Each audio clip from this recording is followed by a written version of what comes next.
हाँ dear students, अपन अब देखते हैं यहाँ से नागरिकता संशोधन अधिनियम 2003। ठीक है। अब यहाँ पे मैं थोड़ा सा आपको एक चीज़ क्लियर करना चाहूँगा। वो थोड़ा सा अपने स्टूडेंट्स की कुछ क्वेरीज मेरे पास आई हैं, उसके हिसाब से एक ये जो अपने नागरिकता लेने के जो तरीके हैं उनमें एक जैसे सबसे पहला तरीका है बाई बर्थ, जन्म से।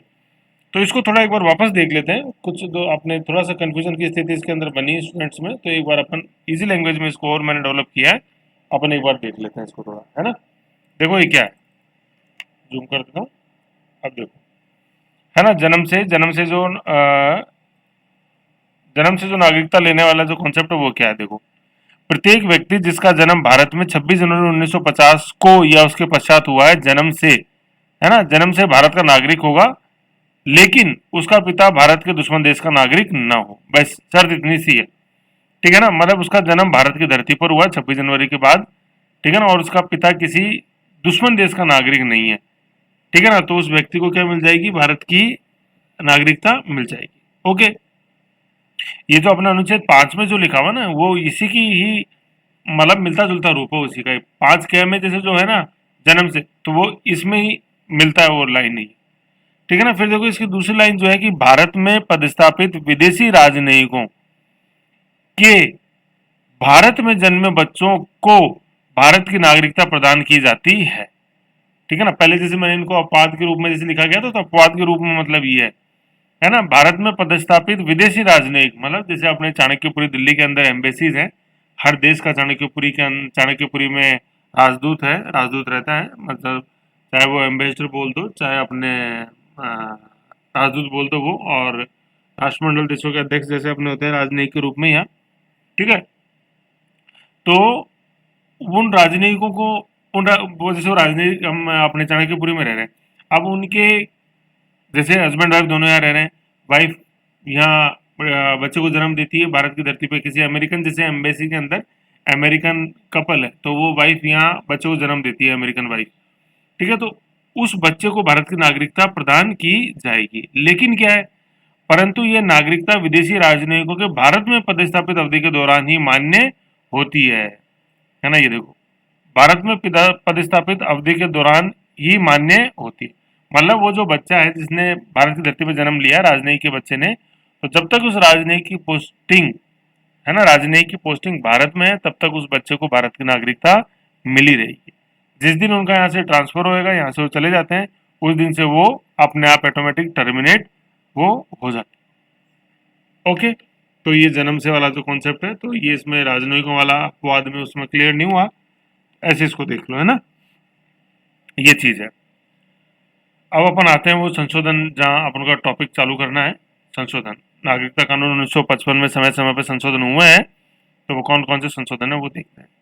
ठीक है, ये 92 वाला तो मैंने आपको बता ही दिया था। माँ, अगर जैसे इंडियन फॉरेन सर्विस में माँ है, वो इंडोनेशिया गई, वो इंडियन इंडियन आईएफएस इंडोनेशिया गई, फिर वहाँ उसने किसी बच्चे को जन्म दिया, ठीक है ना, तो उस बच्चे को भी भारत की नागरिकता मिल जाएगी, चाहे वो भारत की धरती पे नहीं जन्मा हो, है ना। क्योंकि यदि ये देखो क्या आता है, इस कंडीशन में मिलेगी यदि उसका पिता भारत का नागरिक हो।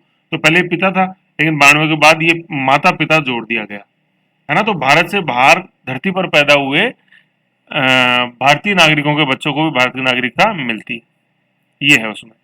तो ये मैंने आपको बताया था जब अपन ने वंशज के रूप के अंदर जो सेकंड तरीका है ना, डिसेंडेंट के रूप में नागरिकता पाने का, उसमें इसका वर्णन है डिटेल में। ओके। फिर नागरिकता संशोधन अधिनियम 2003 अपन जैसे देखते हैं, तो जो प्रवासी भारतीय दिवस का आयोजन जैसे अपने होने लगा था इस समय 2-3 के अंदर, ठीक है ना, तो के दौरान ये डेवलपमेंट अपन जैसे देखते हैं। तो ये प्रवासी भारतीय दिवस अपन जैसे मनाते हैं, नीचे सारी डिटेल लिखी हुई है। 9 जनवरी की 1915 में महात्मा गांधी जब भारत आए थे, प्रवासी भारतीय दिवस अपन इसको बोलते हैं ना। तो इसमें देखो क्या है, मैं आपको एक बात बताता हूँ। अपन एक सेकंड में इसका आपको जैसे बताऊँ, अपन इसको मनाने कब से लगे हैं, जैसे ये 3 की बात है, देखो 2003 की, है ना। प्रथम प्रवासी भारतीय दिवस पीबीडी अपन ने 2003 में मनाया था, और उसी बैकग्राउंड में ये संशोधन हुआ था। ये बताने समझने वाली और बताने वाली चीज है। ठीक है, तो ये क्या है इसको थोड़ा सा देख लेते हैं अपन। आज की तारीख में तो वैलिड नहीं है, फिर ये और मर्ज हो गया 2015 वाले संशोधन से, लेकिन एक बार देख लो। प्रवासी भारतीय व विदेशों प्रवासी भारतीय व विदेशों में बसे भारतीय मूल के, भारतीय मूल मतलब पीआईओ आएगा, पर्सन ऑफ इंडियन ओरिजिन। अभी लास्ट में चीज बढ़नी थी, मैं आपको बता दूंगा क्या होता है ये। विदेशों में बसे भारतीय मूल के लोगों को दोहरी नागरिकता प्रदान करने के लिए दिसंबर 3 के अंदर नागरिकता संशोधन अधिनियम 2003 को संसद ने 2004 में पारित किया था, है ना। देखो अब इसमें दो चीजें आई, एक तो प्रवासी भारतीय, अनिवासी भी इनको बोलते हैं प्रवासी भारतीय, और विदेशों में बसे भारतीय मूल के नागरिक, ये क्या होते हैं, ठीक है ना। ये प्रवासी भारतीय को अपन जैसे एनआरआई बोल देते हैं, नॉन रेजिडेंट इंडियन, और ये प्रवासी भारतीय को पीआईओ अपन बोल देते हैं, ठीक है। तो उनको दोहरी नागरिकता देने के लिए, तो मैं आपको बता देता हूँ ये एनआरआई और पीआईओ होते क्या है, फिर बाद में तो मर्ज कर दिए गए। इसके लिए अपन को इस फाइल के हैंड में आना पड़ेगा एक बार, है ना, वहाँ इसको अपन एक बार समझ लेते हैं। ये देखो जरा, है ना, ये तीन चीजें हैं। सबसे पहले ये देखते हैं अपन अनिवासी भारतीय, नॉन रेजिडेंट इंडियन, ठीक है ना। एक तो रेजिडेंट इंडियन हो जाता, ठीक है ना, एक नॉन रेजिडेंट इंडियन, ठीक है, एनआरआई अनिवासी, है ना। अनिवासी, प्रवासी नहीं बोल रहे हैं अभी अपन, अपन अनिवासी बोले। निवासी तो यहाँ जो निवास करेगा रेजिडेंट, अनिवासी जो यहाँ निवास नहीं करे, नॉन रेजिडेंट, ठीक है। जैसे रेजिडेंट डॉक्टर होते हैं हॉस्पिटल में, तो वो वहीं हॉस्पिटल के अंदर या हॉस्पिटल के पास जो हॉस्टल है उसमें रहते हैं, और नॉन रेजिडेंट वो जो मतलब हॉस्टल के अंदर या हॉस्पिटल में नहीं रहते, वो नॉन रेजिडेंट, ठीक है। तो नॉन रेजिडेंट इंडियन जो भारत देश के अंदर नहीं रहते, ऐसे कौन होते हैं, ऐसे भारतीय नागरिक तो है ना, ऐसे भारतीय नागरिक जो नौकरी अथवा व्यवसाय के उद्देश्य से एक कैलेंडर वर्ष में 182 दिन अथवा उससे अधिक समय तक विदेश में रहते, उन्हें एनआरआई कहा जाता है, ठीक है ना। एक कैलेंडर का वर्ष का मतलब है जनवरी टू दिसंबर, 1 जनवरी टू 31 दिसंबर तक, है ना, 1 जनवरी से 31 दिसंबर तक का पूरा जो समय है उसको अपन एक कैलेंडर वर्ष बोलेंगे। तो एक कैलेंडर वर्ष में अगर 182 दिन से ज्यादा, है ना, 182 या उससे ज्यादा दिन बाहर रहता है, एक कैलेंडर वर्ष में 182 दिन या उससे ज्यादा, तो ऐसे व्यक्ति को अपन क्या बोलते हैं, अनिवासी, है ना, मतलब वो भारत में निवास नहीं करता, वो अनिवासी, नॉन रेजिडेंट इंडियन, ये तो एनआरआई हो गया। फिर देखते हैं भारतीय मूल के व्यक्ति, या वर्ड देखो मूल, है ना, मूल मूल देखते हैं अपन, ओरिजिन, भारतीय मूल के व्यक्ति, इसको इंग्लिश में बोलते हैं person of Indian origin, PIO. मतलब ये जो पर्सन है ये इंडियन ओरिजिन का है, कहने का मतलब ये पर्सन जो है वो खुद इंडिया से चल के दूसरे देश में नहीं आया, इसके पूर्वज आए थे इंडिया से और वो उनके ये वंशज हैं, ठीक है ना। तो इसको अपन बोलते हैं पीआईओ। अब ये क्या है, वे व्यक्ति जो लगभग 4 पीढ़ी पहले भारत से जा चुके थे और उन्होंने विदेशी नागरिकता ले ली थी की संतानें, पीआईओ कहलाता है ना।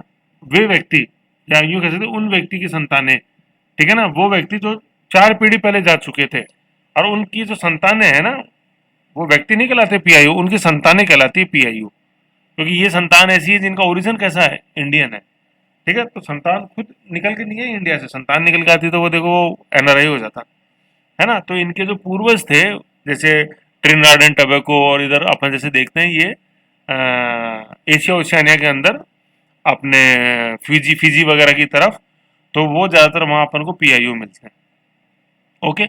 और अमेरिका ब्रिटेन में अपन को ज़्यादातर एनआरआई मिलते हैं, ठीक है। तो 4 पीढ़ी के लगभग जो अपन देखते हैं बाहर रह रहे हैं और उनकी जो संतानें आज अपन देखते हैं, उनको अपन पीआईओ बोलते हैं, पर्सन ऑफ इंडियन ओरिजिन, जो 4 पीढ़ी पहले भारत से जा चुके थे, मतलब दादा परदादा, फिर उनका बेटा, फिर उनका बेटा, तो दादा गए थे और फिर वो पोते आज जैसे जो है वो सारे दादा वगैरह तो भारत से गए थे दादा, और आज जो उनके फिर दादा के बाद में जो बेटे और पोते हुए, वो सब वो क्या कहलाते हैं आज, जैसे अगर फीजी में कोई है तो पर्सन ऑफ इंडियन ओरिजिन, ऐसा है। फिर क्या है, तीसरी चीज देखो, एनआरआई और पीआईओ को अपन जोड़ दें, मतलब एनआरआई और पीआईओ को अपन जोड़ देते हैं तो ये वर्ड निकलता है प्रवासी भारतीय, ठीक है ना, प्रवासी। तो कई बुक्स में अनिवासी और प्रवासी यही कर दिया, गलत है प्यारे, है कि नहीं है, करने में तो कुछ भी कर दो सब सही है, लेकिन कॉन्सेप्ट से चलना अपने को। अनिवासी 182 दिन, प्रवासी एनआरआई और पीआईओ, मतलब दोनों दूर रहने वाले, प्रवास दूर रहने वाला, प्रवासी भारतीय दिवस, है ना। तो अपन प्रवासी भारतीय दिवस मनाते हैं, अपन एनआरआई डे या पीआईओ डे नहीं मनाते, है ना। प्रवासी भारतीय, इसमें दोनों आ गए, पीआईओ एंड एनआरआई। प्रवासी भारतीय दिवस 9 जनवरी को, महात्मा गांधी 9 जनवरी 1915 को दक्षिण अफ्रीका से भारत आगमन के कारण प्रतिवर्ष 9 जनवरी को ये प्रवासी भारतीय दिवस मनाया जाता है। और सबसे पहला प्रवासी भारतीय दिवस मनाया था अपन ने 2003 में, 2003 से, ठीक है ना। ब्रैकेट में मैं यहाँ लास्ट में लिख देता हूँ ना, 9 जनवरी, मतलब 2003 से आप इसके अंदर नोट कर लेना, 2003 से अपन ये मनाने लगे हैं प्रवासी भारतीय दिवस, ये आप इसके अंदर लिख लेना। ओके, तो ये चीज अपन ने समझ ली। अब अपन आते हैं वही 2003 वाले संशोधन के ऊपर, है ना, ये चीज समझना जरूरी था। आ जाओ, ये 2003 का संशोधन, ठीक है। अब इसमें अपन देखते हैं क्या, लक्ष्मी सिंघवी की अध्यक्षता वाली समिति की सिफारिशों के आधार पर इस विधेयक को तैयार किया गया था, ठीक है। सिटीजनशिप एक्ट 1955 में संशोधन के लिए 16 देशों, ठीक है ना, ये 16 देशों के नाम है, कोई इंपॉर्टेंट नहीं है। अभी ये इंपॉर्टेंट इसलिए है क्योंकि अभी अस्तित्व में ही नहीं है अमेंडमेंट, है ना। 16 देशों के नागरिकों को, 16 देशों में बसे भारतीय मूल के लोगों को विदेशी नागरिकता के साथ साथ ओवरसीज नागरिकता प्रदान करने का प्रावधान किया गया था, है ना। ओवरसीज नागरिकता, दोहरी नागरिकता नहीं, overseas, overseas citizen, OC, overseas citizen of India, OCI. अभी देखेंगे आगे। फिर क्या, 2005 में 16 देशों से संबंधित इस प्रावधान को निरस्त कर, मतलब 2005 में 16 देशों को तो कैंसिल कर दिया, सभी देशों सिवाय पाकिस्तान और बांग्लादेश में बसे भारतीय मूल के लोगों को विदेशी नागरिकता के साथ साथ भारत की ओवरसीज नागरिकता प्रदान करने का प्रावधान किया गया।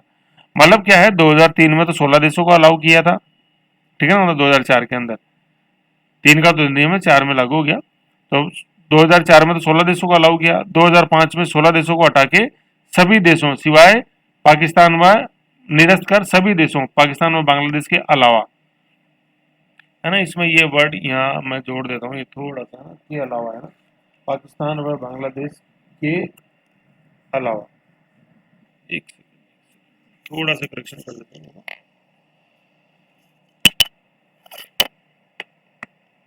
पाकिस्तान व बांग्लादेश के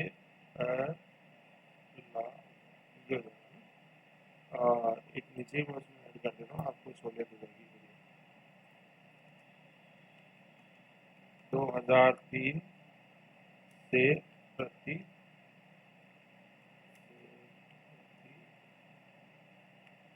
वर्ष, है ना, 2003 से प्रति वर्ष ये अपन, ओके, ये चीज ओके, चलो, ठीक है। फिर अपन थे, सॉरी यहाँ पे, है ना, तो ये 2003 वाला अपन ने संशोधन अधिनियम देख लिया, ठीक है। फिर क्या हुआ, 2014 में जैसे मोदी चुन के आए, नरेंद्र मोदी प्रधानमंत्री बने 2014 में, नरेंद्र मोदी 2014 के अंदर प्रधानमंत्री बने। तो इनको प्रधानमंत्री बनाने में बहुत बड़ा, मतलब जिताने में और बहुमत जिताने में एनआरआई का बहुत बड़ा हाथ था, ठीक है। तो इस कारण से इन्होंने फिर ये नागरिकता संशोधन अधिनियम 2015 पारित किया। ये क्या कहता है 2015 वाला अधिनियम, देखो, नागरिकता संशोधन अधिनियम 2015 के तहत overseas citizen of India, OCI, ठीक है ना, ओसीआई व person of Indian origin, PIO योजनाओं का विलय कर भारतीय विदेशी नागरिक card holder, overseas citizen of India card holder, OCCI नाम से एक नई योजना शुरू की गई। OCIC, overseas citizen of India card holder, मतलब ओसीआई और पीआईओ। ओसीआई तो क्या था, ओवरसीज सिटीजन ऑफ इंडिया, जो पहले चला आ रहा था ये ओवरसीज नागरिकता, और person of Indian origin, PIO अपन ने देखा, उसका विलय करके ओसीआईसी नाम से एक नई योजना शुरू की। ओसीआईसी कार्ड धारक को भारत में पूर्ण नागरिकों का यद्यपि नहीं होंगे, मतलब भारत के पूर्ण नागरिकों के अधिकार उनके पास नहीं थे, है ना। इसीलिए मैं कह रहा हूँ कि टेक्निकल मायनों में इनको दोहरी नागरिकता नहीं मिली थी, क्योंकि इनको बहुत सारे अधिकार इनके नहीं थे इनके पास, जैसे भारत में जमीन नहीं खरीद सकते थे ऐसे। तो भारत के पूर्ण नागरिकों को अधिकार यद्यपि नहीं होंगे, जैसे भारत में जमीन खरीदने, राजनीतिक व आधिकारिक पद ग्रहण करने के अधिकार उन्हें नहीं होंगे, तथापि भारत में रहने, कारोबार करने, अन्य अनेक मामलों में भारतीय नागरिकों की समान सुविधा उन्हें भारत में प्राप्त होंगी। भारत प्रवास के दौरान थाने में रजिस्ट्रेशन की आवश्यकता भी उन्हें नहीं होगी, पहले थी ये, ओके। तो इस मामले में क्या है, ये पूर्ण अधिकार, मतलब पूर्ण रूप से ये नागरिक नहीं थे, ये आ रहा है जैसे पूर्ण नागरिक ये नहीं थे, ठीक है, नहीं। तो अपन जैसे देखते हैं, दूसरे शब्दों में भारत का कोई विदेशी नागरिक, है ना, भारत का कोई विदेशी नागरिक, ये OCCI, overseas citizen of India card holder, निम्नलिखित अधिकारों का हकदार नहीं होगा। ये कौन कौन से हैं देखते हैं अपन, है ना, किन किन के हकदार नहीं थे। आओ देखो, अब आप इनको बिंदुओं को पढ़ोगे ना 1 से 10, तो अपने आप को पता लग जाएगा कि ये कहाँ के नागरिक थे। तो बेवकूफ बना दिया बेचारों को। ये क्या थे देखो, कि उनको भारत में जमीन खरीदने का अधिकार नहीं, है ना, मतलब इन निम्न के अधिकारी नहीं है ये 1 से 10 तक के। ठीक है। लोक नियोजन के विषय में अवसर की समानता के बारे में संविधान के अनुच्छेद 16 के अधीन उसके हकदार नहीं है, मतलब सरकारी नौकरी में अपॉइंट नहीं हो सकते। राष्ट्रपति के रूप में निर्वाचित नहीं हो सकते। उपराष्ट्रपति के निर्वाचन के लिए नहीं खड़े हो सकते। उच्चतम न्यायालय के न्यायाधीश नहीं बन सकते। उच्च न्यायालय के न्यायाधीश नहीं बन सकते। मतदाता के रूप में रजिस्ट्रेशन इनका नहीं हो सकता, मतलब भारत में वोट नहीं डाल सकते किसी भी चुनाव में, ठीक है ना। ना ग्रामीण लोकल सेल्फ, ना शहरी लोकल सेल्फ, ना एमएलए, ना एमपी, किसी भी चुनाव में वोट नहीं दे सकते। फिर कहाँ के नागरिक, मुझे बताओ। फिर क्या, लोकसभा राज्यसभा के सदस्य होने के लिए पात्र में नहीं हो सकते, चुनाव नहीं लड़ सकते लोकसभा राज्यसभा का। किसी राज्य की विधानसभा विधान परिषद के सदस्य का चुनाव नहीं लड़ सकते। लोक सेवा पदों पर नियुक्ति नहीं हो सकती, है ना। सिवाय ऐसी सेवाओं पदों पर नियुक्ति के लिए तो केंद्र सरकार इस नियमित विधेयक आदेश हेतु विनिर्देशित करती है ना। मतलब ये जो बिंदु संख्या 2 और 10 ऑलमोस्ट सेम ही है, ठीक है। तो ये इन चीजों के हकदार नहीं थे वो, OCIC, overseas citizen India card holder, है। तो इसलिए इनको भारत की ओवरसीज नागरिकता मिली हुई थी, ना कि भारतीय नागरिक। जबकि ये देखो, ये सारे अधिकारी भारतीय नागरिकों तो मिले होते हैं ये, ऐसे, समझ गए। तो ये था अपना 2015 वाला अधिनियम, मोदी के बनने के बाद जो हुआ, ठीक है, ऐसे। तो एक तरह से मोदी ने तो मतलब लुभाने की कोशिश उनको करी, है ना। यूएनओ का तो ये नियम ही है कि यूएनओ के नियम के अनुसार एक व्यक्ति एक समय में दो देशों का नागरिक नहीं हो सकता, मतलब पूर्ण रूप से नागरिक नहीं हो सकता दो देशों का एक साथ। तो देखो अपने पूर्ण नागरिक कहाँ बनाया, तो ये तो वर्ड था इसके अंदर, ये तो आ रहा था, तो मैं आपको समझा रहा था बार बार। पूर्ण नागरिकों के अधिकार उनके पास नहीं होंगे, पूर्ण नागरिक ऐसे, अपूर्ण नागरिक है वो, इनकम्प्लीट। ओके, ये है, समझ गए। अब आओ आगे बढ़ते हैं। अब आ गया सबसे इंपॉर्टेंट, नागरिकता संशोधन बिल 2016, ठीक है ना। सिटीजनशिप अमेंडमेंट बिल था ये, सीएबी कैब इसको बोलते हैं। ये जो शाहीन बाग अपन ने जैसे देखा जनवरी 2020 के अंदर, उसकी जड़ यही है। तो वो तो 2019 में वापस आया था बिल, ये वाला तो लैप्स हो गया था, लेकिन देखते हैं, मेन तो बिल यही था। नागरिकता संशोधन बिल 2016 बिल था, ये तो पास नहीं हुआ था, एक्ट नहीं बना था, 19 वाला बना एक्ट। तो नागरिकता सिटीजनशिप संशोधन अमेंडमेंट और बी बिल, तो इसको अपन बोलते हैं सीएबी कैब, ठीक है। इस बिल में जैसे क्या क्या प्रावधान थे, यह बिल नागरिकता एक्ट 1955 में संशोधन करता है, ताकि 3 देश थे ये, अफगानिस्तान, बांग्लादेश और पाकिस्तान, है ना। देश तो 3 है, ठीक है ना। देश कितने प्यारे, 3 है के। अब ये अपने पास 6 आएंगे, 1 2 3 4 5 6, मतलब हिंदू, सिख, बौद्ध, जैन, पारसी और ईसाई, है ना। कि अवैध प्रवासियों को नागरिकता की पात्रता प्रदान की जा सकेगी, है ना। अवैध प्रवासी मतलब जो भारत में इलीगल रूप से आए हुए, क्योंकि इनका इन 3 देशों में शोषण हो रहा था, इन 6 मतलब समुदायों का। तो ये भारत में आए शोषण से मुक्ति पाने के लिए, तो अवैध रूप से जैसे बस रहे थे, तो उनको मान्यता दी जाएगी। वही वैध होते तो जरूरत ही नहीं थी इस बिल की, वैध रूप से रह रहे होते हैं ना प्रवासी, तो जरूरत ही नहीं थी इस बिल की। तो बेचारे अवैध रूप से रह रहे थे, और आए क्यों फिर, क्योंकि इनके अपने वर्तमान देश, इन 3 देशों के अंदर इनका शोषण हो रहा था। अब ये जो 6 है ना, ठीक है ना, इस 6 को मैं आपको याद करने की एक ट्रिक बताता हूँ। ये छवों के छवों, बस हिंदू को छोड़ दो, ये भारत में आज माइनॉरिटी है। तो आप ये वर्ड याद रखो, बीजेपी है ना, बीजेपी, बीजेपी तो जानते ही हो, नरेंद्र मोदी। बीजेपी में शामिल होने के लिए आपको क्या करना पड़ेगा, क्या एजुकेशन क्वालिफिकेशन होनी चाहिए आपके पास, आप एमएससी होने चाहिए, समझ गए। बीजेपी में शामिल होने के लिए आपके पास कौन सी एजुकेशन क्वालिफिकेशन होनी चाहिए, एमएससी। तो ये बीजेपी क्या है, बी फॉर बुद्धिस्ट, बुद्ध, बौद्ध, J for Jaini, P for Persian, Parsi ये, M for Muslim, S for Sikh, और सी फॉर क्रिश्चियन, ठीक है ना। ये 6 तो भारत के अंदर अल्पसंख्यक है। ओके, अब इसमें बस ये जो है ना, इसमें इसमें इस मुस्लिम को हटा दो, और मुस्लिम की जगह क्या आ गया यहाँ, मुस्लिम की जगह ये एच आ जाएगा, हिंदू। इतना ही है बस।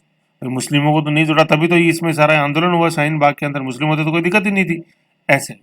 ओके, तो ये बीजेपी में शामिल होने के लिए अपने पास क्या होनी चाहिए, एमएससी की डिग्री होनी चाहिए। अब देखो ये बी क्या है, बी से बौद्ध, जे से जैन, पी से पारसी, एम से मुस्लिम है, लेकिन मुस्लिम की जगह कौन है, ये हिंदू हो गया। फिर एस से सिख, ये सिख हो गया, और सी से क्रिश्चियन हो गया, ये ईसाई, ऐसे, समझ गए। तो 6 कम्युनिटी अपने को पता होनी चाहिए। मुस्लिम नहीं थे, मेन मुद्दा ही मुस्लिमों के पीछे हुआ ही सारा, शाहीन बाग सारा, उन्हीं में असंतोष हुआ। ठीक है ना, ये चीज है।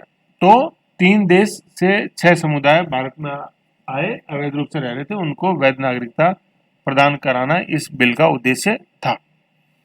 एक्ट के तहत देशीकरण, नेचुरलाइजेशन, है ना, मतलब जैसे 16 वाला और 19 वाला जो ये एक्ट दोनों है, तो भारत का नागरिक कैसे बनाएंगे इन अवैध प्रवासियों को? भाई सीधी सी बात है, आज तक तो अवैध है। जिस दिन ये कानून जैसे लागू हो गया अपने जनवरी 20 में, उसके बाद उनको वैध नागरिक तो बनाओगे ना। तो कैसे बनाओगे वैध नागरिक? नागरिकता लेने के तो 5 तरीके हैं अपने, या तो जन्म से, वंशज से, प्रकृतिकरण, देशीकरण या अधिग्रहण, अपन ने किसी भूमि का कर लिया हो। उन 5 में से कोई एक तरीके से तो बनाओगे ना नागरिक, ऐसे थोड़ा मनमर्जी से बना दोगे कोई, ऐसे थोड़ा है कि नहीं? तो उनको अपन किस तरह से बनाएंगे नागरिक? देशीयकरण से, नेचुरलाइजेशन। ठीक है ना, कि वो धीरे धीरे धीरे भारत के अंदर बस गए हों, ऐसे सबूत अपने पास होने चाहिए। नेचुरल तरीके से भारत की संस्कृति का वो अभिन्न अंग बन गए हों, यही होता है देशीकरण।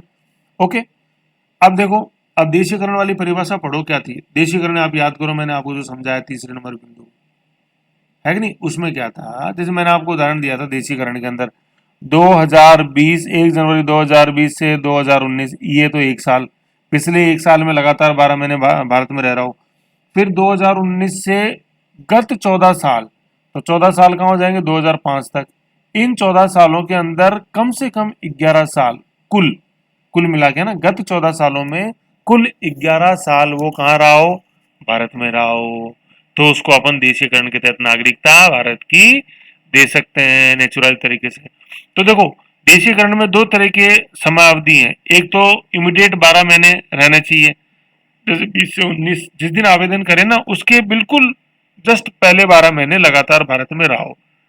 और उन 12 महीने से पहले, मतलब उन 12 महीने से गत जो 14 साल है, उनमें 11 साल कुल मिला के वो भारत के अंदर रहा हो। तो 2 तरह की समयावधि होगी, एक तो 12 महीने और एक 11 साल। तो ऐसे टोटल मिला के 12 साल हो जाते हैं देशीकरण के रूप में, अगर अपन को नागरिकता लेनी है। समझ गए? 12 साल होने चाहिए कम से कम गत 15 सालों में। मतलब एक साल तो वो हो गया 20 से 19 वाला, और 14 साल 19 से 5, तो गत 15 सालों में अपन कम से कम भारत के 12 साल तक नागरिक, मतलब भारत के अंदर रह रहे हो, तो अपन देशीकरण के तहत नागरिकता पा सकते हैं। ठीक है ना? अब इस बिल के तहत जैसे अपन देशीकरण के तहत उनको नागरिकता देंगे, तो ये कंडीशन इसमें भी लागू होगी, यही वाली 1+11 साल, है ना। 1 साल मतलब वो 12 महीने रहे, और फिर गत उससे पहले के जो 14 साल है उसमें 11 साल भारत के अंदर वो रहा हो। ये देशीकरण वालों की, मतलब देशीकरण की परिभाषा नहीं बदल सकते आप। वो तो किसी भी एक्ट में आप देशीकरण से आपको नागरिकता देनी है, तो ये कंडीशन फुलफिल करनी पड़ेगी, है ना। नेचुरलाइजेशन द्वारा नागरिकता हासिल करने के लिए एक शर्त यह है कि आवेदनकर्ता आवेदन करने से 12 महीने पहले, है ना, जिस दिन आवेदन कर रहा हो उससे ठीक 12 महीने पहले से भारत में रह रहा हो, लगातार रह रहा हो। ठीक है ना, ये लगातार वर्ड इसमें इंप्लाइड है। और उससे पहले 14 वर्षों में से 11 वर्ष उसने भारत में बिताया। उससे पहले मतलब 19 से लेकर 2005, मतलब 2020 से लेकर 2019, मतलब 1 जनवरी 2020 को अगर वो अप्लाई कर रहा है, तो 1 जनवरी 2020 से 1 जनवरी 2019 तक 12 महीने लगातार रहा हो। और 1 जनवरी 2019 से लेकर 1 जनवरी 2005, गत 14 वर्षों के अंदर कम से कम 11 वर्ष वो भारत का नागरिक, सॉरी, भारत के अंदर रहा हो, तो उसको देशीकरण के तहत भारत का नागरिक मान लिया जाएगा। ओके ओके, है ना। और उससे पहले ये वही लाइन है, और उससे पहले 14 वर्षों में से 11 वर्ष, है ना, गत 14 वर्षों में से 11 वर्ष उसने भारत में बिताए हो। बिल इन तीनों देशों के 6 धर्मों, तीनों देश आ गए, तीनों देश कौन से? अफगानिस्तान, पाकिस्तान और बांग्लादेश। इसको यूं याद रखो, जैसे अपन अपने पश्चिम से यूं आएंगे भारत में, तो पहले अफगानिस्तान, देन पाकिस्तान, देन बांग्लादेश। अफगानिस्तान, पाकिस्तान और बांग्लादेश, APB, है ना। ABP नहीं है कहीं, ABP न्यूज आप समझ जाओ, APB है। ओके, ऐसे है ये। तो ये मैं मिटा दूं एक बार, कुछ बहुत ज्यादा हो जाएगा नहीं तो, ऐसे। ओके, ये आ गया, मतलब अपने 3 देशों के 6 धर्मों के व्यक्तियों के लिए 11 वर्ष की शर्त को 6 वर्ष करने का ये प्रावधान करता है ना। मतलब देखो क्या है इसके अंदर, इसने बोला कि 1 वर्ष तो आपको ये ऐसे रहना 12 महीने, फिर गत 14 वर्ष में से आप 11 महीने रहोगे, तो ये जो 11 वर्ष है ना, ये इसको ये 5 वर्ष करता, तो ये टोटल हो गया अपने पास 6 वर्ष। मतलब 1 वर्ष तो रहना ही है 20 से 19, और 19 से 5 वाले में आपको 5 साल रहना जरूरी है, मतलब 11 में से 5 साल।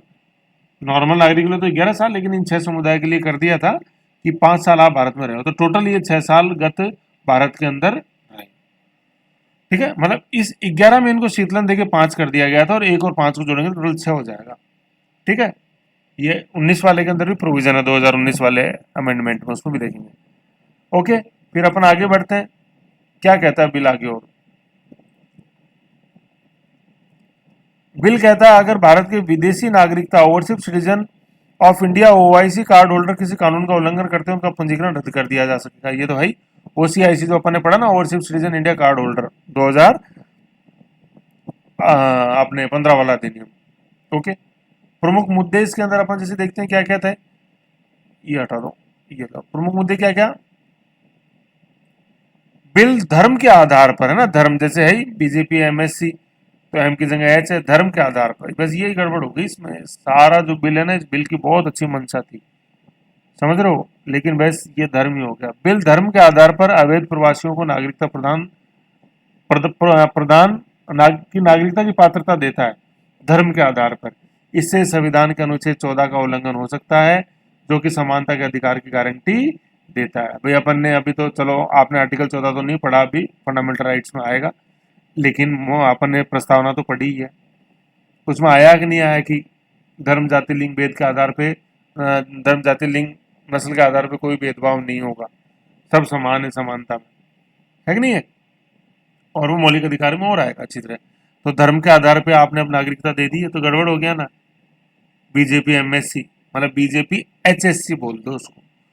ठीक है, तो ये इसमें दिक्कत थी। जैसे ये बिल है ना, जब ये ज्वाइंट पार्लियामेंट्री कमेटी को गया था, उसके सदस्य अपने ये रहे Subhash Kashyap, well known constitution संविधानविद, तो उन्होंने उसमें एक रिकमेंडेशन दी थी कि आप धर्म मत जोड़ो इस बिल के अंदर, विधेयक में आप बस ये जोड़ दो, इन तीनों देशों से कोई भी परेशान होकर भारत में आया है तो उसको देशीकरण के तहत भारत की नागरिकता हम देंगे।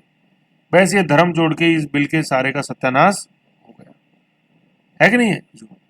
भारत का सेकुलर जो है एक पंथ निरपेक्ष ढांचा, उस पर भी प्रश्न चिन्ह लगा कि नहीं लगा, ऐसे।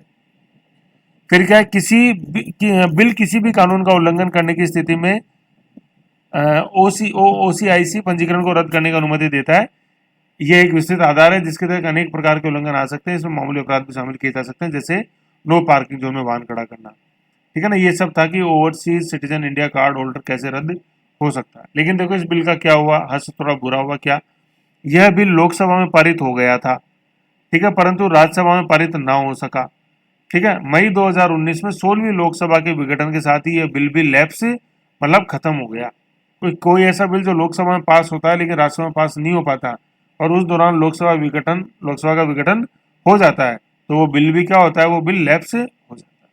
ये पढ़ेंगे अपन पार्ट 5 जब संसद पढ़ेंगे जब अपन। ओके, तो मई 2019 में 16वीं लोकसभा खत्म हो गई, है ना। मई 2019 में मोदी वापस जब चुन के आए तो वो 17वीं लोकसभा में आए वो। ठीक है, तो 16वीं लोकसभा के साथ ही ये 2016 वाला जो नागरिकता संशोधन विधेयक था, अधिनियम तो बना ही नहीं, विधेयक जब पास हो जाता है संसद के दोनों सदनों से, राष्ट्रपति उस पर साइन कर देते हैं तो विधेयक अधिनियम बन जाता है ना। विधेयक को बिल बोलते हैं, अधिनियम को एक्ट बोलते हैं। तो ये जो बिल था सीएबी, कॉन्स्टिट्यूशनल अमेंडमेंट बिल, ये सीएए तो बना ही नहीं, कॉन्स्टिट्यूशन अमेंडमेंट एक्ट, है ना। 2016 वाला जो था ये एक्ट नहीं बन पाया। 2016 वाला तो 2019 में 16वीं लोकसभा के साथ क्या हो गया, ओम नमः शिवाय, खत्म हो गया बिल्कुल ऐसे, है ना। तो ये तो रद्द हो गया। फिर क्या हुआ आगे, भाई मोदी ने तो ठान रखी थी, जब ये इलेक्शन का प्रचार था उसमें जैसे इन्होंने कह दिया था कि भाई हम तो देखे रहेंगे आपको नागरिकता, जो इन 6 समुदाय से जो संबंधित हैं अवैध प्रवासी भारत में। तो फिर जब मोदी वापस चुन के आए तो वापस ही इन्होंने बिल पेश किया, इस बार दुगने जोश से किया। तो इसका अब नाम पड़ा नागरिकता संशोधन अधिनियम 2019, पहले 2016 था, इस बार नाम पड़ा 2019। ओके, नागरिकता संशोधन अधिनियम 2019, सिटीजनशिप अमेंडमेंट एक्ट 2019, है ना, क्योंकि ये एक्ट बन गया तो अब इसको बोलते हैं सीएए का विरोध। जैसे आया ना शाहीन बाग में जो हुआ, तो सीए का विरोध यही था। भारत की संसद द्वारा, मतलब सीए भारत की संसद द्वारा 11 दिसंबर 2019, ये पता होनी चाहिए डेट अपने को, 11/12/19 को अधिनियम को पारित अधिनियम है जिसके द्वारा सन 1955 के नागरिकता कानून में संशोधन करके यह व्यवस्था की गई है कि 31 दिसंबर 2014 से पहले, है ना, ये अपन को कट ऑफ डेट ध्यान रखनी है, 31 दिसंबर 2014, मतलब ये मोदी जब चुन के आए थे ना फर्स्ट टाइम, ये वो साल है 2014 वाला, तो इसलिए 2014 अपन ने कट ऑफ ईयर रखा है। 2014 से 2015 16वीं लोकसभा, सॉरी 2014 से 2019 16वीं लोकसभा, और फिर 19 से लेके अपन वर्तमान में 17वीं लोकसभा में अपन चल रहे हैं, ठीक है ना। तो उन 3 देशों से 6 समुदाय बीजेपी एचएससी के ऐसे लोग जो 31 दिसंबर 2014 से पहले पाकिस्तान, बांग्लादेश, अफगानिस्तान से भारत आए, वही बीजेपी एचएससी बी बौद्ध, बी जे जैन, पी से पारसी, एच से हिंदू, एस से सिख और सी से ईसाई को भारत की नागरिकता प्रदान की जाएगी। और नागरिकता कैसे दोगे आप, किस तरीके से दोगे? देशीयकरण, नेचुरलाइजेशन। इन्हें भारत की नागरिकता देशीयकरण, है ना, ये एक मैं हटा देता हूँ, देशीयकरण नेचुरलाइजेशन से इनको भारत की नागरिकता मिली। देशीयकरण एंड टू एंड करेक्शन कर देते हैं जैसे आपको अपडेटेड ये पीडीएफ मिले इसलिए, ठीक है। देशीयकरण, इन्हें भारत की नागरिकता देशीयकरण, प्राकृतिकरण, नेचुरलाइजेशन के सिद्धांत के द्वारा दी जाएगी, है ना। अब देशीयकरण में कितने वर्ष की होनी चाहिए? 6 वर्ष, 1+5। 1+5 कैसे? एक तो आप समझ ही गए 2020 से 19, और फिर 5 कैसे? गत 14 सालों में, सामान्य के लिए तो 11 वर्ष है, लेकिन इनको रिलैक्सेशन दे दिया कि गत 14 वर्षों में कम से कम आप भारत के अंदर 5 साल तक रह रहे हो, चाहे अवैध रूप से ही रह रहे थे, ठीक है ना। तो 5+1 6 साल ये भारत के अंदर इन्होंने बिताया, लगातार तो 12 महीने, और फिर गत 14 सालों में 5 साल, ऐसे। ओके, इस विधेयक में भारतीय नागरिकता प्रदान करने के लिए आवश्यक 11 वर्ष तक, है ना, एक सेकेंड उसको कर देता हूँ, और इसको थोड़ा रिबन को साइलेंट कर देता हूँ, यूँ ले लो, एक सेकेंड, यहाँ से आओ। इस विधेयक में भारतीय नागरिकता प्रदान करने के लिए आवश्यक 11 वर्ष तक भारत में रहने की शर्त में ढील, है ना। ये 11 वर्ष कौन से? मतलब गत 14 वर्षों में, मतलब एक साल बाद के बाद जो अगले 14 वर्ष है, मतलब 2019 से लेकर 2005 वाले 14 वर्ष, उनमें 11 वर्ष में भारत में रहने की शर्त में ढील देते हुए इस अवधि में केवल 5 वर्ष तक भारत में रहने की शर्त को के रूप में बदल दिया गया, है ना। सामान्य के लिए तो वो गत 14 में से 11 है, लेकिन इसमें गत 14 में से 5 ही हो गए, तो कुल कितने वर्ष हो गए? 6 वर्ष हो गए। एक वर्ष तो वो 2020 से 19 वाला, और 5 वर्ष 19 से लेके 2005 तक में कम से कम 5 साल रहा हो, तो टोटल 6 वर्ष उनको रिलैक्सेशन दिया है। ओके, नागरिकता संशोधन बिल को लोकसभा ने कब पास किया? 10 दिसंबर 2019 को, ठीक है ना। राज्यसभा ने इसको पास किया, मतलब राज्यसभा समर्थन में, राज्यसभा ने इसको 11 दिसंबर को पारित किया, ठीक है ना। तो संसद द्वारा ये है ना 12 ही माना जाएगा यार, ये ऊपर ये 11 लिख दिया ना, इसको 12 कर दो, ये 12 है, ये 12,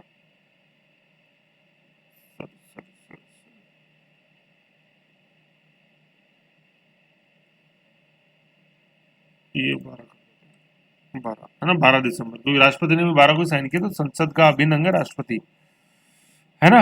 10 दिसंबर को तो लोकसभा ने, है ना, और राज्यसभा ने 11 दिसंबर को पारित कर दिया, और राज्यसभा में इसमें 125 मत पड़े थे, जबकि अपन ने 16 वाला जो विधेयक देखा था तो वो 2019 में राज्यसभा में पास नहीं हो पाया था, लेकिन इस बार राज्यसभा में पास करा लिए, 125 मत पड़े थे राज्यसभा में, है ना।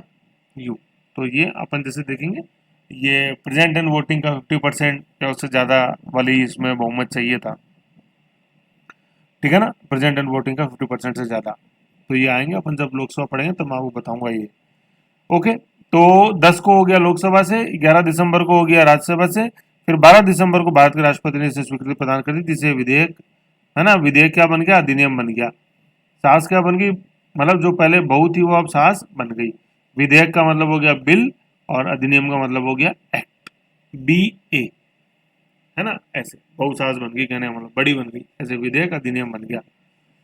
B से बहू, A से सास, ये समझ लो। ओके, 12 दिसंबर 2019। फिर क्या, 10 जनवरी 2020 से यह अधिनियम क्या हो गया? प्रभावी हो गया, ठीक है ना। इसके प्रभावी होने से पहले क्या है? 20 दिसंबर 2019, ठीक है ना, क्योंकि भाई राष्ट्रपति साइन कर ही चुके थे 12 दिसंबर को, तो 20 दिसंबर 2019 को पाकिस्तान से भारत मतलब कच्छ गुजरात आए 7 शरणार्थियों को भारतीय नागरिकता देकर इस अधिनियम को लागू भी कर दिया गया था, है ना। वैसे तो ये अधिनियम क्या है, जैसे लिखा हुआ कि 10 जनवरी से अधिनियम प्रभावी हुआ है। गजटेड नोटिफिकेशन जो निकला ना उसमें 10 जनवरी लिखी हुई है। मतलब क्या, कोई भी कानून है ना, अधिनियम राष्ट्रपति के साइन करते ही लागू नहीं होता, मैंने बताया था आपको, ठीक है ना। राष्ट्रपति ने तो साइन कर दी 12 दिसंबर को, लेकिन 12 दिसंबर से लागू नहीं हुआ। इसकी हर कानून को लागू करने के लिए एक गजटेड नोटिफिकेशन अधिसूचना निकलती है। तो वो इसकी निकली अधिसूचना 10 जनवरी 2020 को, लेकिन ये तो उससे पहले ही करीबन, है ना, 20 दिन पहले ही 20 दिसंबर 2019 को ही इस अधिनियम को लागू कर दिया गया था, है कि नहीं। तो ये क्या है, जैसे भाई कॉन्फिडेंस में आके भाई बीजेपी की सरकार थी, ठीक है, 12 दिसंबर को राष्ट्रपति साइन कर चुके थे, तो उन्होंने वो नागरिकता उनको दे दी और अधिनियम बाद में, ठीक है ना। कई बार जैसे अधिनियम रिट्रोस्पेक्टिव मतलब पहले की तारीख से भी लागू कर दिया जाता है, गजटेड नोटिफिकेशन में लिख दिया जाता है, ठीक है। अब क्या है, ये जो अधिनियम बना है इसके मुख्य बिंदु अपन देख लेते हैं क्या क्या है। सारे 2016 वाले ही सेम है, कोई नया नहीं। आओ, नागरिकता संशोधन विधेयक 2019 के तहत बांग्लादेश, पाकिस्तान और अफगानिस्तान, वही APB, अफगानिस्तान, पाकिस्तान, बांग्लादेश से भारत आने वाले वही BJP, MSC, B से बौद्ध, J से जैन, P से पारसी, H से मतलब HSC हिंदू, मुस्लिम नहीं है इसमें, मतलब हिंदू, और MS से सिख और C से क्रिश्चियन, सॉरी क्रिश्चियन कहा गया, हिंदू, क्रिश्चियन, क्रिश्चियन तो है, क्रिश्चियन कहाँ गया इसके अंदर, आने वाले हिंदू, सिख, बौद्ध, जैन, पारसी। एक सेकंड इसमें देख दूं, होना तो इसमें क्रिश्चियन भी चाहिए, तो सही पढ़ने में आ रहे थे, क्रिश्चियन हटा दिया क्या, क्रिश्चियन है इसमें, तो मतलब ये आ रहा है हिंदू, सिख, सॉरी हिंदू, सिख, बौद्ध, जैन, इसमें सिख नहीं आ रहा, BJP MSC है ना। चलो देख लेंगे और मैं क्लियर कर दूंगा। फिर क्या, नए विधेयक के अंतर्गत यह प्रावधान है कि पड़ोसी देशों के अल्पसंख्यक यदि 5 साल, मैंने बताया था, मतलब 1+5 टोटल तो 6 है, एक मतलब 11 साल की जब बात होगी ना तो अपन इस 5 साल को बोलेंगे, ठीक है ना। 5 साल में भारत में रह रहे हैं तो वो भारत की नागरिकता प्राप्त कर सकते हैं। पहले भारत की नागरिकता प्राप्त करने के लिए 11 साल भारत में रहना अनिवार्य था, देशीयकरण के तहत अगर आपको नागरिकता देनी है तो, ठीक है ना। मतलब 11 गत 14 में से 11 साल आप रहोगे, अब इसमें गत 14 में से 5 साल आप रह सकते हो, तो 1+5 मतलब टोटल 6 साल, और 11 साल की जगह रिलैक्सेशन करके कितना कर दिया, 5 साल। तो आपसे पूछा जाए कि 11 साल वाली शर्त के अंदर कितने वर्ष की डील दी गई, तो 11 साल से घटा के अपन ने कितने कर दिए, उसको 5 साल कर दिया। ऐसे जो प्रवासी 31 दिसंबर 2014, ये कट ऑफ डेट, ठीक है ना, मोदी के फर्स्ट टेन्योर की शुरुआत हुई थी 31 दिसंबर 2014, मतलब शुरुआत तो मई से हो गई थी, लेकिन 31 दिसंबर 2014 अपन ने देखा इसमें, है ना, 2014 साल का अंत से भारत में अवैध रूप से रह रहे थे भारत को अब भारतीय नागरिक हेतु आवेदन कर सकेंगे। इस अधिनियम की विशेष बात यह कि इस अधिनियम में मुसलमान शरणार्थियों को नागरिकता नहीं प्रदान की जा सकेगी। इसके पीछे कारण यह दिया गया कि उक्त देश इस्लामिक देश है और मुस्लिम बहुल है। मतलब ये जो ABP है ना, अफगानिस्तान, पाकिस्तान, बांग्लादेश, ये मुस्लिम देश है, तो इनमें मुस्लिमों का तो कोई शोषण ही नहीं हुआ, तो इसलिए इन 6 समुदायों में अपन ने मुस्लिमों को जगह ही नहीं दी, इसलिए वो MSC की जगह मुस्लिम, M4 मुस्लिम की जगह HSC होगा। ओके, फिर ये थोड़ा सा इंग्लिश में कुछ बिंदु हैं, आप पढ़ लो, ऐसा कोई इसमें नहीं है, एलर्जी नहीं है, कोई इजी चीज़ है, पढ़ो, बहुत इंपॉर्टेंट है, ये पता होना चाहिए अपने को। आओ, अपोजिशन ऑफ द एक्ट, कि ये शाहीन बाग में ऐसा क्या था, शाहीन बाग की जड़ कहाँ है। आओ, the passage of the legislation cause large scale protest in India, मतलब पैसेज का मतलब इस कानून के पास होने के कारण बहुत बड़े पैमाने पर भारत में प्रोटेस्ट का मतलब दंगे हुए। Assam and other north eastern states, Assam और दूसरे उत्तर पूर्वी राज्यों have seen violent demonstration against the bill over fear that granting Indian citizen to refugees and immigrants will cause a loss of their political rights, culture and land right and motivate further migration from Bangladesh। मतलब ये कहता है बिंदु कि आसाम और जो अपने उत्तर पूर्व के राज्य हैं ना, उनको लगा कि अगर इन 6 समुदाय को आप दे दोगे इन 6 समुदाय से जो अवैध प्रवासी उत्तर पूर्व में आए हुए उन्हें वैध नागरिक बना दोगे तो जो मूल नागरिक है उत्तर पूर्व के वो तो अपने आप ही अल्पसंख्यक बन जाएंगे, है कि नहीं है? क्योंकि बांग्लादेश से मुस्लिमों के अलावा और भी जैसे बहुत सारे समुदाय के लोग आके उत्तर पूर्व में बस गए, तो उन्हें अगर आप भारत का नागरिक मान लोगे जो आज तक अवैध थे, तो जो मूल नागरिक आसाम के उनके पॉलिटिकल राइट्स, उनकी कल्चर और उनके जो जमीन पे अधिकार हैं वो तो खतरे में पड़ जाएंगे। और अन्य जो मतलब वो जो 6 समुदाय के लोग हैं ना जो बांग्लादेश में रह रहे हैं उनको बहुत ज्यादा प्रेरणा मिलेगी कि चलो चलो अपने भी भारत में चलते हैं जल्दी जल्दी, ऐसे। ठीक है, फिर क्या है, ये तो उत्तर पूर्व की बात। In other parts of India protested said that the bill discriminated against Muslim and demanded that Indian citizenship to be granted to Muslim refugees and immigrants. मतलब कईयों का ये कहना था कि मुस्लिम्स को भी दो ना, भाई मुस्लिम भी तो परेशान होकर आ सकते हैं अफगानिस्तान पाकिस्तान बांग्लादेश से भारत में, तो मुस्लिमों से तुम्हें क्या चीड़ है कि नहीं है, ऐसे। तो मुस्लिमों को इसमें शामिल नहीं किया गया। फिर क्या, क्रिटिक्स आलोचक critics argue that certain Muslim group such as Hazaras and Ahmadis Pakistan में have historically faced persecution in these 3 countries. मतलब इन 3 देशों के अंदर माना यह मुस्लिम बहुल देश है, लेकिन इन मुस्लिम बहुल देशों में भी कुछ मुस्लिम समुदाय हैं जैसे हजारा और अहमदी आंदोलन जो था मिर्जा गुलाम अहमद जैसे अहमदी आंदोलन अपने इंडियन हिस्ट्री में आएगा मॉडर्न इंडिया में। तो हजारा और अहमदिया मुस्लिम है, लेकिन इन दोनों मुस्लिम समुदाय का इन मुस्लिम देशों में बहुत शोषण हुआ है। तो अगर अहमदिया और हजारा आना चाहते हैं पाकिस्तान अफगानिस्तान बांग्लादेश से भारत में मुस्लिम, है ना, हजारा और अहमदिया मुस्लिम अगर अफगानिस्तान पाकिस्तान बांग्लादेश से भारत में आना चाहते हैं तो या आए हुए हैं पहले अवैध प्रवासी के रूप में, तो उन्हें क्यों नहीं भारत का नागरिकता प्रदान उन्हें भी की जानी चाहिए देशीकरण के तहत, जैसे आप अन्य को दे रहे हो, बीजेपी एससी को दे रहे हो, है ना, मतलब सिख और क्रिश्चियन को तो हमें भी दे दो, मुस्लिम्स को इनको, ऐसे। फिर क्रिटिक्स ये भी आर्ग्यू करते हैं, आलोचकों ये भी कहना है, critics also question the exclusion of persecuted religious minorities from other region such as Tibet मतलब बुद्धिस्ट, श्रीलंका से तमिल और म्यांमार रोहिंग्या मुस्लिम। मतलब आलोचकों का ये भी कहना है कि इन 3 देशों को क्यों चुना आपने, अपने पड़ोसी देश तिब्बत भी है, तिब्बत से भी कई बौद्ध जैसे परेशान है चाइना से, तो वो भारत में आए हुए, तो तिब्बत से आए हुए बौद्ध शरणार्थी तिब्बत को भी आप काउंट करते हैं ना 3 देशों के अलावा, आप श्रीलंका को भी काउंट करते हैं क्योंकि श्रीलंका में से भी तो कई तमिल परेशान होके एलटीटी का दमन हुआ जब श्रीलंका में, तो कई तमिल परेशान होकर श्रीलंका से भारत में आना चाहते हैं, तो श्रीलंका को भी शामिल करते, म्यांमार को भी आप शामिल करते, वो भी तो आपका पड़ोसी है। म्यांमार में जैसे रोहिंग्या मुस्लिम बहुत परेशान है और वो भारत में आए हैं, अवैध रूप से काफी आगे बसे हैं, जयपुर में काफी आगे बसे है कि नहीं है? तो आप इन 3 देशों पे क्यों फोकस हुए, अफगानिस्तान पाकिस्तान बांग्लादेश? आप तिब्बत को भी काउंट करते, म्यांमार को भी करते, श्रीलंका को भी करते, क्योंकि वहां पे भी कई अल्पसंख्यक समुदाय हैं जो भारत में आना चाहते हैं, जैसे तिब्बत के बौद्धिस्ट चाइना से परेशान है भारत में आना चाहते हैं, म्यांमार में रोहिंग्यन मुस्लिम वहां की सरकार से परेशान है भारत में आना चाहते हैं, श्रीलंका के अंदर तमिल परेशान है जो वहां की सरकार से परेशान होकर भारत में आना चाहते हैं। तो आपने क्यों नहीं चुना एपीबी के अलावा तिब्बत म्यांमार और श्रीलंका को, ये आलोचकों का कहना। ओके, ये चीज। फिर आगे आओ, क्योंकि ये देखो अपन को आलोचना पता होनी चाहिए, ये मेंस लायक सवाल है और प्री लायक दोनों।